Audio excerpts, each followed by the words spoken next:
안녕하십니까. 신인근의 군사TV 디펜스 브리핑입니다. 오늘도 역시 아주 중요한 군사안보, 국방, 무기 관련 소식 간추려서 브리핑 해드리겠는데요. 특히 오늘은 우리 주변국이죠. 현재로서는 적국은 아닙니다만은 주변국이기 때문에 잠재적으로 위협적인 세력이 되기 때문에 우리가 이 주변국의 군사력 잘 봐야 됩니다. 특히 오늘은 일본의 군사력에 대해서 말씀을 드리겠는데요. 일본이 이 해상에 대한 감시 능력, 그리고 또 주변국의 지상에 대한 타격 능력, 여기에 대해서 지금 군사력 관심을 많이 가지고 있는데 그것이 어떻게 진행되고 있는지 한번 보겠습니다. 자, 신인근의 군사TV 구독, 알림, 좋아요 눌러주세요. 첫 번째입니다. 일본이 MQ-9 리퍼를 개조한 고성능 장거리 해상 초계기 MQ-9B Sea Guardian의 일본 도입을 확정하고 예산 편성 작업에 들어갔다는 소식입니다. 그런데 도입 주체가 해상자위대가 아니라 해상보안청입니다. 일본 해상보안청이 북한의 불법 환적에 대한 감시 능력 강화를 위해 고성능 대형 무인 해상정찰기인 MQ-9B Sea Guardian 도입을 위한 예산 편성에 들어갔다고 오쿠지마 다카이로 해상보안청 장관이 밝혔습니다. 오쿠지마 장관은 교도통신과의 인터뷰에서 해상 감시 기능 강화를 위해 대형 무인 정찰기 도입을 위한 필요 경비를 내년도 예산안에 계상할 것이다 라며 현재 사업 착수를 위한 초기 단계에서 관계 부서가 움직이고 있다 라고 밝혔습니다. 해상보안청은 지난해 10월부터 11월까지 아오모리 현에 위치한 미자와 공군기지를 거점으로 미국 제네럴 아토믹의 MQ-9B 한 대를 가져와 실증 실험을 실시한 바 있는데요. 시험 운영 결과 성능이 대단히 만족스럽다는 판단에 따라 도입 준비 절차에 들어가게 되었습니다. MQ-9을 대대적으로 개조한 Sea Guardian은 최대 이륙 중량 5.67톤, 순항속도 시속 300km로 최대 35시간 채공 가능한 고성능 무인기인데요.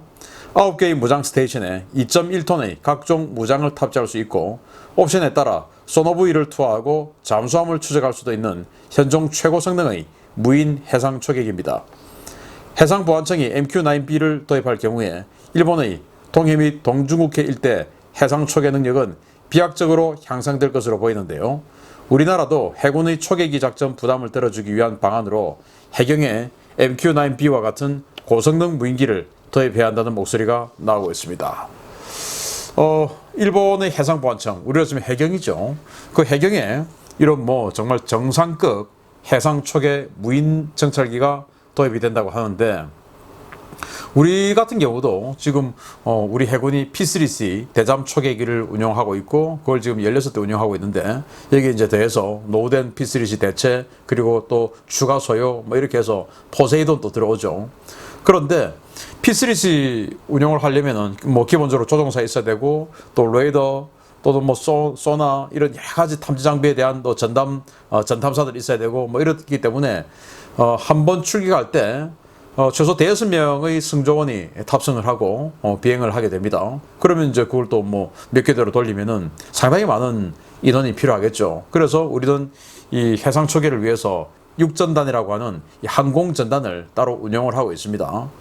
그런데 이걸 무인화할 경우에 지금 어차피 해군도 병력이 상당히 줄어들고 또 사실은 지금은 이제 한 명의 병력을 운영하는데 그들의 인건비뿐만 아니고 또 복지 문제, 또 연금 문제 다 개입이 되어 있기 때문에 사실 이 인력 한 명을 특히 의무병이 아니고 직업 군인의 인력을 한 명 운영하는 것은 대단히 신중하게 생각을 해야 되거든요. 그런 차원에서 이렇게 무인 해상 초계기, 거기다가 잠수함까지 탐지할 수 있는 소노부이까지 탑재할 수 있고 또 그 탐지한 잠수함에 대한 공격 능력까지 가질 수 있는 이런 MQ-9B Sea Guardian 이런 것들을 운용할 수 있다면 해군의 인력에 상당히 순통을 틔워줄 수 있고 또 우리 P3C 같은 경우에 한번 이륙하면 한 8시간 정도까지 밖에 작전을 못해요. 그것도 최대로 봐서 그러는데 그런데 이건 이제 35시간 운용을 하니까 하나 이륙시켜가지고 거의 동해 또 서해 NLL 일대 항상 감시할 수 있고 또 여기 이제 에이사 레이더 장착해서 그 에이사 레이더 가지고 해상에 대한 사 탐지 능력까지 가지고 있으니까 비가 오나 눈이 오나 또는 밤이 되나 낮이나 항상 감시할 수 있는 그런 전천후 감시망을 구축할 수 있으니까 이 Sea Guardian이 굉장히 필요하다. 근데 일본 같은 경우에 해상보안청에서 이걸 지금 도입을 하니까 우리도 해경이 마찬가지로 지금 뭐 유인 해상 초계기 운용을 하고 있지만 사실 뭐 그 눈으로 이렇게 거의 보는 수준 그 정도거든요. 그래서 우리 해경도 지금 이 무인기 시스템을 지금 도입하기 위해서 노력을 하고 있습니다만은 해경의 예상 상당히 적어요. 조직도 작고. 그래서 해경도 뭐 무인기 그러면은 저도 뭐 해경 자문위원이기 때문에 그 회의하러 가보면 아직은 뭔가 적극적인 그런 자신감 있는 그런 정책을 못 펴는 것 같아요. 그래서 무인기 그러면 함정에서 운영하는 그냥 뭐 조그만 무인기 이런 것만 생각하시던데 이렇게 아예 무인 초계 부대 이런 것들을 염두에 두어서 우리 해경에서도 이런 거 한번 일본처럼 운영해 보는 것은 어떨까? 어차피 뭐 중국의 어선들이 불법으로 조업하는 행위들 그리고 북한의 여러 가지 문제들 또 우리 한국의 선박이 혹시나 납북된다든지 월북한다든지 이런 것도 다 우리가 감시해야 되는데 그게 이제 해경 해군이 나눠서 하지 않습니까? 그 중에서 민간적인 부분은 해경이 하고 군사적인 부분은 해군이 합니다만은 그래서 우리 해경도 이런 시가디언을 좀 비싸지만 뭐 한 4대 정도 도입을 해서 이렇게 무인 해상 초계 부대를 또 운영해 보는 것은 어떨까? 지금 이 시가디언의 가격은 제가 아직 모르겠습니다. 그런데 MQ-9A 리퍼라고 하죠. 그 리퍼의 가격이 한 350억 원에서 400억 원 정도 하니까 이 시가디언 아마 한 500억 원 정도. 그러면 해군이든 해경이든 각각 뭐 한 4대씩 이렇게 하면 한 2천억 원 정도 투입을 해서 정말 뭐 아주 강력한 해상 초계 능력을 가질 수 있고 또 인력도 많이 염출을 하지 않아도 되고 해군 입장에서는 인력을 줄여도 되고 그런 방향으로 우리도 한번 생각해 보는 게 어떨까라고 생각이 됩니다. 아무튼 뭐 일본이 이거 도입해서 북한의 불법 환적 동해에서 좀 잘 잡아주길 바랍니다. 자, 그런데 일본이 지상 타격 능력 어떻게 되는지 한번 보겠습니다. 결국 일본이 F-15 성능 개량 사업에서 LRASM 공대함 미사일 통합을 포기했다는 소식입니다. 아직 확정되지는 않았고 항공자위대 안에서도 반발도 거센 편이어서 여러 가지 방안이 검토되고 있다는데 조만간 결과가 발표된다고 합니다. 일본 정부가 F-15JSI 재팬 슈퍼 인터셉터 프로그램의 사업 비용 향상의 주 원인으로 지적되고 있는 AGM-154B LRASM 장거리 대함 미사일 통합을 사실상 포기했다고 교도통신이 19일 보도했습니다. 교도통신은 정부 관계자를 인용해서 항공자위대가 F-15 전투기 성능 개량 프로그램을 진행하며 F-15JSI에 통합하려 했던 제즘-ER과 LRASM 중에 LRASM 미사일 통합을 보류하는 방안으로 예산 삭감 방향을 잡았다고 보도했습니다. 현재 정부 내 기류는 LRASM 보류에 대해서는 사실상 기정사실로 굳어지고 있는 가운데 제즘-ER의 경우 난세의 제도 방위 강화책의 기둥이라는 명분하에 여러 해결책이 거론되고 있는데요. 방위성은 98대로 예정되어 있는 개량 기체수를 70대로 줄이고 이들 미사일의 통합 비용을 마련하는 방안도 검토 중인 것으로 알려졌습니다. 일본이 LRASM 탑재 포기 쪽으로 가닥을 잡은 이유는 F-15 성능 개량을 더 이상 미룰 수 없다는 절박함 때문인데요. 당초 일본은 전체 사업비 약 45억 달러 가운데 제즘-ER과 LRASM 통합 비용을 약 7억 달러 수준으로 추산했지만 최종적으로 22억 달러가 통보되자 전투기 개량 사업 전면 취소 등 초강수를 꺼내며 미국을 압박했지만 결국 원하는 것을 얻어내지는 못했습니다.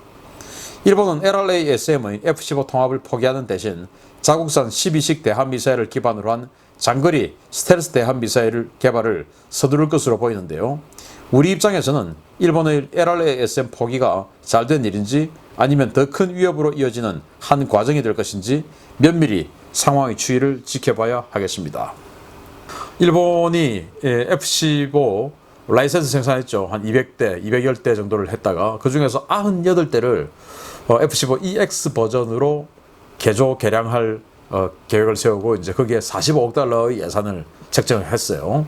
그런데 이 F-15EX 아시다시피 정말 최강의 그런 공대공 능력, 미사일 캐리어가 되죠.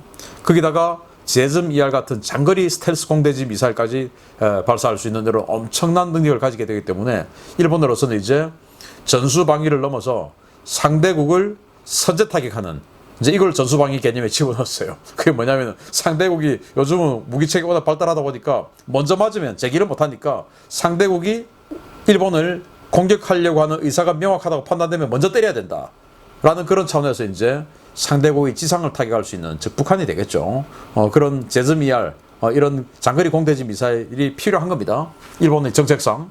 그래서 이 F-15에다가 제즈미알 거기다가 장거리 공대 함 미사일인데 스텔스에다가 인공지능까지 가미된 엄청난 그런 뭐 거의 절대 무기죠. LRASM. 이까지 이제 장착을 하려고 했는데 미국이 그 비용을 22억 달러 따로 내라. 이제 이렇게 된 겁니다. 왜냐하면 우리 한국이 가지고 있는 F-15K와 일본이 가지고 있는 F-15J는 이 좀 상황이 달라요. 우리 한국은 F-15K는 미국의 F-15E 스트라이크 이글, 즉 공대지 폭격 능력이 있는 전폭기, 멀티롤 전투기를 바탕으로 우리는 샀던 것이고, 일본은 F-15CD, 즉 오직 공중전만 하는 이 제공 전투기, 그 F-15CD를 바탕으로 라이센스 생산했기 때문에 완전히 달라요. 그러니까 이 제공 전투기, 공대공 전투만 하는 이 F-15CD는 아주 무거운 폭탄이나 이런 것들을 장착할 필요가 없었기 때문에 기골이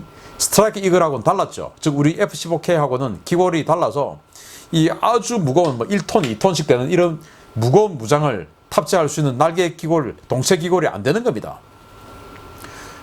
예를 들어서 뭐 사람으로 치면 외형의 덩치는 비슷한데 뼈대가 달라요, 뼈대가. 그래서 우리 F-15K 같은 경우는 그런 아주 무거운 것들을 장착할 수 있게끔 막 뼈대를 튼튼하게 해가지고 만들어 놨던 거고, 일본은 그게 아니고 아주 기동성을 더 좋게 하기 위해서 공중전 해야 되니까 일본의 F-15. 그래서 만약에 똑같은 상황에서 공중전이 붙으면 우리 F-15K보다 일본의 F-15J가 더 유리합니다. 기골이 그렇게 생겼으니까. 그런데 우리 F-15K는 공중전도 적당히 잘 하면서 폭격에 임무를 더 주안점을 줬죠. 왜냐, 우리의 적인 북한 제일 좋은 전투기 해봐야 미그 29인데 그거 어차피 우리 F-15 중에서 공중전 능력이 최상은 아닌 F-15K라 하더라도 북한의 미그 29 정도야 뭐 껌처럼 갖고 놀 수 있으니까 우리는 뭐 그다지 공중전에 아주 막대한 투자를 할 이유가 없었죠. 그래서 우리는 폭격 능력에 더 주안점을 둬서 F-15K 스트라이크 이글 버전을 도입을 한 거고, 일본은 이제 법적으로 그럴 수 없었으니까 CD인데, 문제는 그 CD를 가지고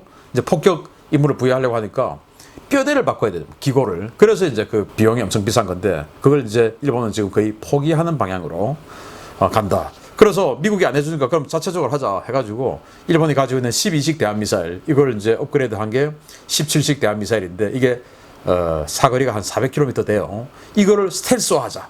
그리고 사거리를 900km 1차, 2차는 1500km, 3차는 2500km까지 늘리자 라는 이런 계획을 세우고, 그 17식 대한미사일을 엄청나게 지금 개량해서 이걸 이제 F-15에다 갖다 붙이자 이런데, 과연 LRASM을 도입을 해서 그냥 400km만 공격하는 것이 좋은지, 아니면 이런 식으로 정말 어마어마하게 공대공 능력을 2500km까지 확장하는 것이 좋은지 우리로서는 잘 모르겠습니다. 아무튼 일본하고는 아직은 적은 아니기 때문에 어쨌든 일본이 북한 또는 중국을 향해서 강력한 군사력을 가지는 것이 우리 입장에서는 현재로서는 유리하다.